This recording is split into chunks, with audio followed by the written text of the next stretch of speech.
Kay Father's Day man gahapon, so naka-decide ko nga mga Tumig City para maka-celebrate me. Ug kay adlaw man sa mga papa, mao na ako sang giparelax sa akong bana. Giduka taon na siya kay sayo kay ni mata para maghikutar sa among pamahaw. Everyday mao gyud na iyang ginabuhat. Ug sukad na minyo min naihap ra gyud kapila ko nakaluto og pamahaw. Ug maskin ka usa wala jud ko nakadungog nga nireklamo na siya. Mas mulaba pagay na siya sa akong sinina kaysa ako ang mulaba sa iya ha. Nindot jud kay no basta ang imong bana kugihan unya ang love language kay act of service. Kay dili jud ka bulos-buloson. Kay maskin ting klase gani igo na lang ko pukawon nilang duha ni Athara nga padung na sila sa eskwelahan. Kay siya raman ang naghikutar sa tanan. Lahi ra jud siguro no kung ang imong bana mas nahigugma sa imuha kaysa ikaw ang mas nahigugma sa iya ha. Char, pero siya ra bitay gaingon ana ha.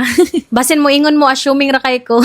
Pero bitaw nakiglaag jud ko niya sa city sa Father's Day tungod kay ganahan jud ko makita og ma-feel niya kung unsa mi ka grateful nga naa siya. Kung kay iya mang adlaw karon so iyang mando ang matuman. Unya ang iyang gusto nga mulantaw mi og IMAX. Mauna nga naka-decide ko nga sa SM City Cebu mi mangadto. Pagsuday na mo sa cinema kay mingaw na. Kay naabot mi ani hapit na alas 2. Ug nagsugod na ang salida sa time slot nga 1:30. Mao nga ang among gibuhat na malit na lang mi og ticket daan. Kay taas na ra ba kayo ang linya? Kay basin og maalanganin mi kung mamalit mi og ticket unya pa. Ang amo day lang taon no kay How to Train Your Dragon. Pero since alas 4 pa man ang among time slot, naa pa mi oras para makatuyok-tuyok. Unya kay nakaagi man mi sa surplus mo to ni hapit na lang sad mi. Usagid sa mong ganahan diri kay quality na barato pa. Pero wala day nilabot sa kong libre sa iya ha. Food og IMAX ra ko kay ang budget sa insik hurot na.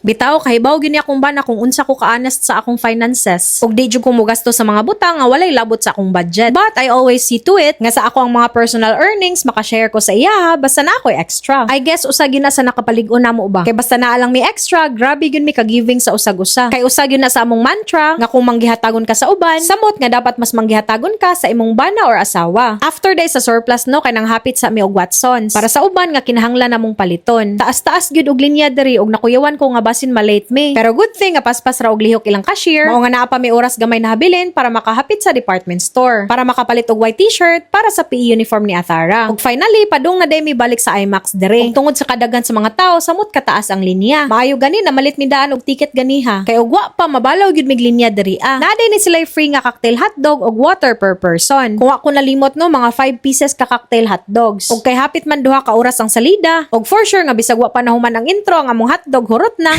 Mao nga amo na lang pud giparisan og popcorn. Ug finally magkuha na mi sa mong 3D glasses kay manood na mi.